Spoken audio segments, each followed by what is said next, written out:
Olá, galera do sexto ano, tudo bom com vocês? Estamos aqui de volta com os nossos vídeos do quarto bimestre. E esse é o primeiro vídeo do quarto bimestre da apostila volume 4, que inicia com o tema História da Escultura, tá? Esse é o primeiro vídeo do quarto bimestre. Primeiro vídeo, a gente vai iniciar um pouco, né, trabalhando a questão da escultura. A gente trabalhou num bimestre a ideia do desenho, trabalhamos a ideia da pintura, trabalhamos como se lê uma pintura, e nesse bimestre nós vamos trabalhar a escultura. Então é muito importante a gente entender que essas manifestações artísticas têm uma importância. Ou criei uma palavra que nem sei se ela existe, mas tem uma importância dentro do movimento de pensar cultura, né? Então, toda a cultura que existe nos continentes do mundo, elas estão impregnadas de imagens artísticas, tipo escultura, arquitetura, pintura. Elas estão impregnadas nesses espaços, né? A gente começa pela arquitetura, pelo espaço arquitetônico, como um espaço de... Gente, se em algum momento vocês escutarem meu gatinho miar assim, sempre quando eu estou dando aula, ele dá essa miada. E não tem como a gente evitar um pouco esse posicionamento. Ele não faz isso toda hora, mas ele sempre faz isso, né? E não vamos ficar, como é que se diz? A palavra é limitando a natureza, né? Parece que ele gosta de participar das minhas aulas. Ó, tá vendo? É isso aí. Tá concordando. Bom, mas voltando ao que interessa, eu tô me sentindo youtuber quando acontecem essas coisas. Nós vamos discutir nesse período sobre as esculturas. E aí eu quero apresentar e mostrar para vocês, na verdade eu nem cortei ainda a paradinha do lado, porque eu quero que fique bonitinho, aí eu não corto, a imagem fica estranha. Eu corto agora na hora do nosso vídeo, para mostrar para vocês. Vamos lá. Eu já vou começar mostrando a vocês uma escultura, que é uma escultura extremamente abstrata. No outro bimestre a gente trabalhou a ideia de figurativo e abstrato, mas eu estou mostrando a vocês uma imagem de uma escultura, né, abstrata. Eu não vou dizer para vocês o nome desse artista, porque eu não anotei o nome desse artista, mas a próxima vez, ou no ao vivo, eu tento falar para você quem são esses artistas, esse artista que está aqui no processo de produção da nossa escultura. Essa aqui é uma estatueta, que também é uma escultura de um artista brasileiro, que é o mestre Vitalino, né? Que ele é um artista, mesmo que ele esteja morto, em memória, é um artista muito poderoso, né, da cultura brasileira, que não é erudita, né, que é popular. Temos aqui uma escultura do Jorge de Bruno, que é uma escultura que não é tão realista, mas é uma escultura do Jorge de Bruno, que é uma escultura em bronze, né? Ela é feita em bronze, né? E aí a gente vê ela com características realistas, mas não significa que ela seja uma escultura realista. A gente tem aqui uma escultura do Pereira Arthur, que é uma escultura em madeira, né? Toda feita em madeira, né? Que é um tatu, né? Ele fazia um trabalho junto com o mestre Vitalino, ele é dessa parte das produções da fauna e da flora do Nordeste, né? Trouxe também uma outra, e aí eu trouxe um elemento para mostrar para vocês. Tem uma outra também, que são esculturas pequenas montadas, que você monta um cenário. Olha que lindo, essa é do mestre Vitalino. São várias mini esculturas, né, mini estatuetas, que representam a cultura brasileira, né? E aí monta-se um cenário, monta a cultura brasileira com pequenas estatuetas. E eu trouxe também um material que a gente vai dizer que não é escultura, mas, na verdade, eu vou dar o exemplo dos móveis, né? Os designers de móveis, que ele parte dessa ideia de escultura, mas ele tem um papel que não é o papel da escultura, mas ele tem um papel também tridimensional de demonstração de de características e de demonstrações de função mais não tão de decoração, mas também funcional, de guardar um objeto, por aí, o que for. Então, assim, eu só dei essa aquecida para mostrar para vocês algumas imagens que a gente tem que trabalhar. Vamos lá, continuando. Na nossa apostila, na página 1, está escrito a história da escultura, que a gente vai estudar nesse bimestre. E quais são os objetivos dessa aprendizagem? Por que nós vamos estudar com a história da escultura? Nós vamos aprender a conhecer a história da escultura, que é o que a gente vai trabalhar agora nesse vídeo. Na outra semana, apreciar e reconhecer diferentes técnicas de escultura e explorar as obras de grandes mestres da escultura mundial e conhecer os conceitos de patrimônio materiais e imateriais. Beleza? Então, vamos ao que interessa. Na página 2, nós temos lá, estudar escultura é preciso, né? Então, o que o autor está dizendo para a gente? Estudar a escultura é preciso. Quase ninguém compra uma escultura com o pensamento de estudá-la, ou de imaginá-la, ou de entendê-la. Existem grupos que vão construir esculturas com o objetivo somente de decorar, que é do povo mais moderno.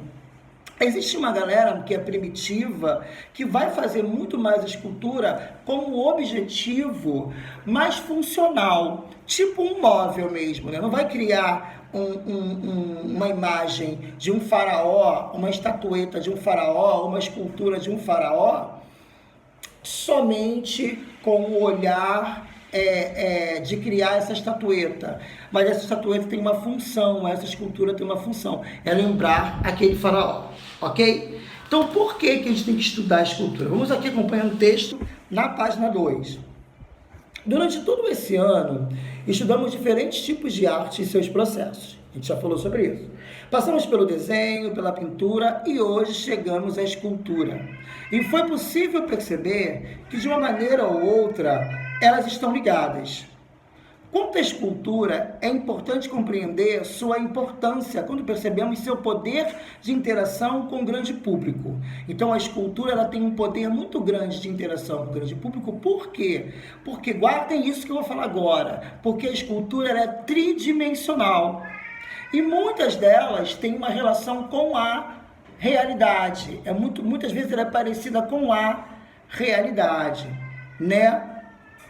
Estudar sua história, características e grandes mestres nos faz ter noção de sua grandeza. Além de ser interessante notar as mudanças de materiais e técnicas que, com o passar do tempo, se modernizaram e se transformaram, né?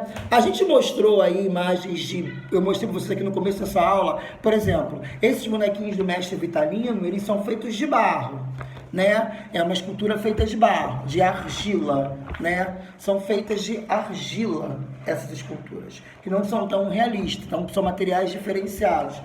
A gente tem essa escultura do Bruno Giorgi, que é feita de bronze. Então você tem um material que é feito de bronze. Então, por exemplo, o Michelangelo, que é o grande e famoso escultor do Renascimento, ele produzia esculturas com outro material que era mármore, né? E por aí vai.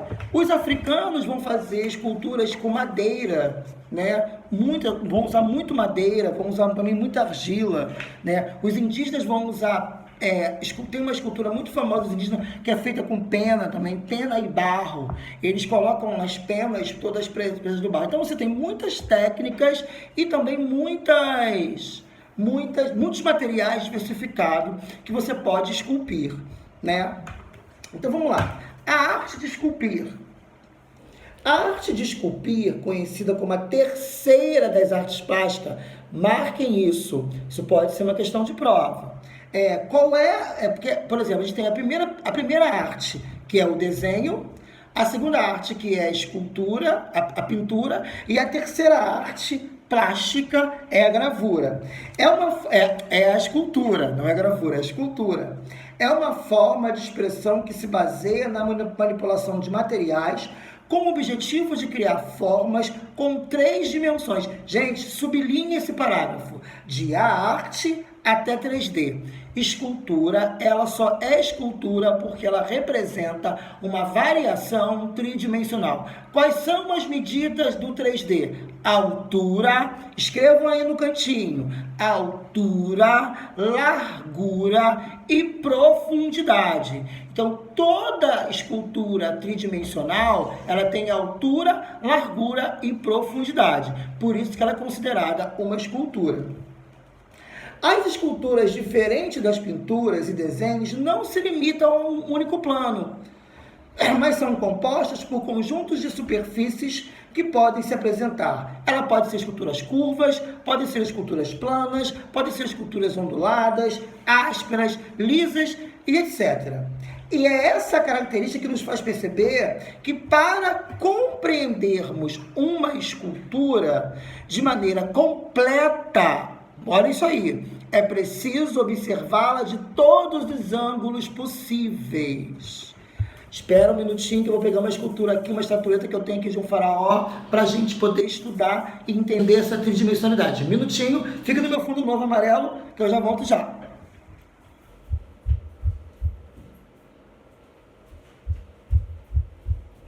Foi rápido. Voltei.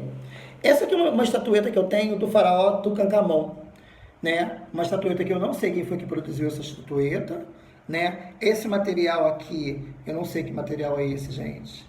Não sei se isso aqui é barro. Não, isso parece, sabe o quê? Uma estatueta feita de Durapox, não sei. Não sei. Eu não sei qual é o material dessa estatueta, tá? Eu peguei ela agora porque ela enfeita ali o meu armário e eu peguei. Vamos olhar essa estatueta, olha o que ele está dizendo. Essa estatueta aqui, ela, pra gente, o quadro, antes tinha um quadro aqui atrás, que ele não está mais, então eu tirei ele. E nosso convidado de toda semana vai ser essa estatueta. Como a gente vai estar falando no bimestre passado tinha um quadro aqui atrás, e agora nesse bimestre a gente vai ter a estatueta de Tutancâmon. Vai estar sempre conosco aqui, bonitinho, enfeitando a nossa aula, conversando com a gente. O quadro, ele só tem 2 dimensões. Ele é bidimensional, ele tem só altura e largura, ele não tem profundidade. E aí a gente só pode olhar ele de um ângulo só. A escultura eu posso olhar ela nesse ângulo, nesse ângulo, nesse ângulo, nesse ângulo e nesse ângulo. Então eu posso olhar a escultura de vários ângulos. Eu posso olhar ela de várias estruturas, de vários lados. Por isso que ela é considerada tridimensional. Eu posso botar ela tanto distanciada como mais aproximada, distanciada, aproximada, distanciada, aproximada, distanciada, aproximada, e assim vai. Então, é muito importante a gente entender. Ele vai dar um passeio, daqui a pouco ele volta. Deixa ele aqui. Então, vamos lá, continuando. É importante perceber também o papel significativo das esculturas, né? As esculturas têm um papel significativo. Elas não são simplesmente esculturas porque são esculturas. Elas têm um papel significativo, né? Como representação artística daquele povo, daquele grupo, daquela comunidade ou daquele artista. Pois, dentre outras características, esse tipo de arte, que é a escultura, é a que mais estabelece interação com o público. Gente, o desenho é legal, o quadro é legal, mas ele não oferece tanta interação, isso é muito importante também, ele não oferece tanta interação como a escultura. Muitas pessoas têm uma... Por que as casas são muito mais enfeitadas, por exemplo, de bonequinhos, né? Por quê? Porque tudo que é tridimensional, a gente consegue ver em todos os ângulos, é muito mais atrativo para o nosso cérebro, né? Uma coisa que é muito plana, ela não é tão atrativa. Então, colecionadores de quadros, por exemplo, eu trabalho com colagem, né? Muitas pessoas não vão gostar de colagem. Primeiro que elas acham que colagem não é arte, elas não vão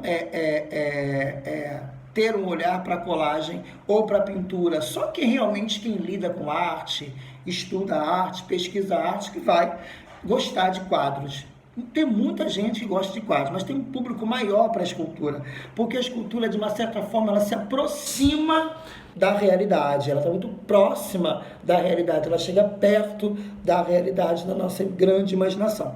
E esse fato ocorre por muitas das obras. E encontra-se, você pode contar esculturas em praças, você pode contar esculturas em fontes, em fachadas, em grandes construções, né? Ela não se limita apenas de ficar dentro de uma galeria. Você pode encontrar uma escultura na rua. No Rio de Janeiro mesmo, andando no centro do Rio, a gente encontra escultura em tudo quanto é lugar, né? Tanto escultura contemporânea, abstrata, como escultura clássica, figurativa, né? A gente encontra essas esculturas por tudo quanto é lugar. Por exemplo, no nosso livro tem um exemplo, né, de La Fontana di Trevi, 1732, século XVIII, de Nicola Salvi, na Itália, né? A gente encontra aqui, ó, essas duas arquiteturas externas cheias de escultura. Temos também La Fontana di Trevi. A segunda foto mostra ela mais próxima, pega o recorte desse pedaço aqui e mostra como está cheio de esculturas ali dentro, demonstrando a característica. Aqui também na arte de esculpir tem o rosto do Davi do Michelangelo, né, que eu tenho na minha coleção de arte, está aqui do meu lado, o livro que mostra esse rosto inteiro, né? É uma escultura feita de mármore, né? Uma escultura feita de mármore e que tem um olho claro, né? Tem toda essa característica. Continuando.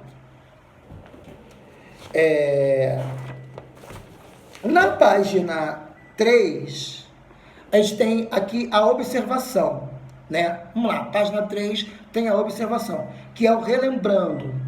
Como visto no segundo bimestre desse material, desse livro, né? O tridimensional é tudo aquilo que possui altura, largura e profundidade, eu acabei de falar. Objetos com essas características transmitem a ideia de volume e a sensação tátil, né? Aí você tem um desenho tridimensional de Alessandro Didi, né? Então, quando você bota a mão em um objeto tridimensional, tu com a mão tá aqui de novo, ele tem altura, né? Altura, ele tem largura e ele tem profundidade. E ele dá uma ideia de volume e sensação tátil o tempo todo.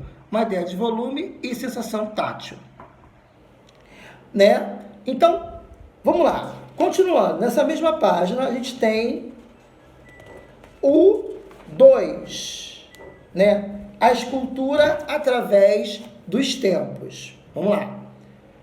Assim como todos os outros tipos de arte, a escultura se desenvolveu de diferentes maneiras em cada época. Ela marcou períodos e trouxe em seus traços as características de seus estilos e sociedades.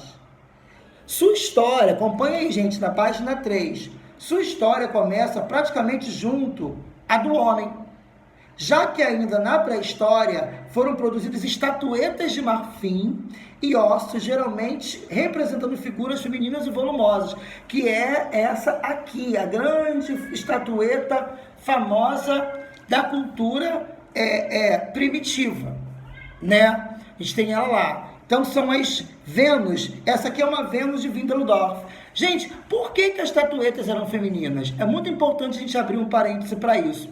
As estatuetas, elas são femininas porque naquela época a sociedade não era patriarcal, a sociedade era matriarcal. E a mulher simbolizava sinônimo de fertilidade. Porque eles entendiam que a mulher era ela que engravidava, e era ela que produzia, e era ela que dava para a terra novos seres, tanto nos animais como nos humanos. Então isso vai acontecer de uma forma muito concisa nesse período, né? Então fazia-se muita estatueta de mulheres, né? Nesse período, já no período pré-histórico. Já no Egito Antigo,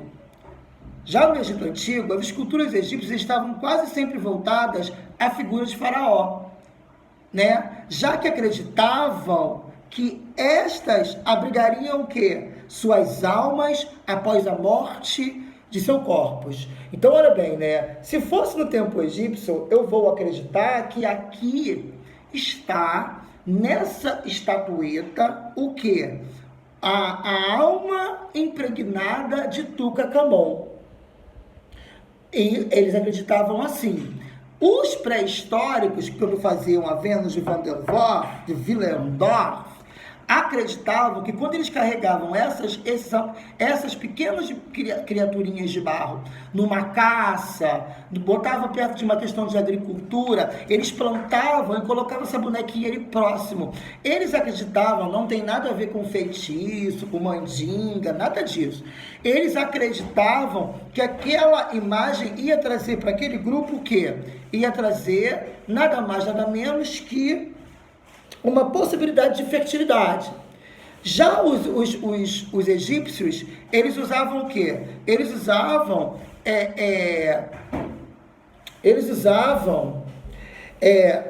o faraó como uma referência de produção dessa passagem. Então, todo faraó que morria tinha uma estatueta, tinha uma estátua que representava eles. Eles acreditavam que nessa estátua estava a alma desse faraó. As obras eram representadas sempre de maneira estática, né? Com os braços esticados e pés unidos, sem qualquer tipo de expressão facial. É igual essa que está aí no livro de vocês. Essa aqui não. Essa aqui não é nem uma estatueta de um faraó. Essa aqui não é nem... A cara é um faraó, mas ela tem um outro nome. Isso aqui é uma estatueta de uma esfinge, né? Não especificamente de uma estátua de um faraó. Uma estátua de faraó é isso aqui, né? É uma estátua, é ele. E olha bem, não foram os romanos que criaram estátuas de tamanho real, com a lei da frontalidade. Quem vai criar estatuetas do tamanho natural são os egípcios, são os africanos. Os romanos vão criar essa ideia de estátuas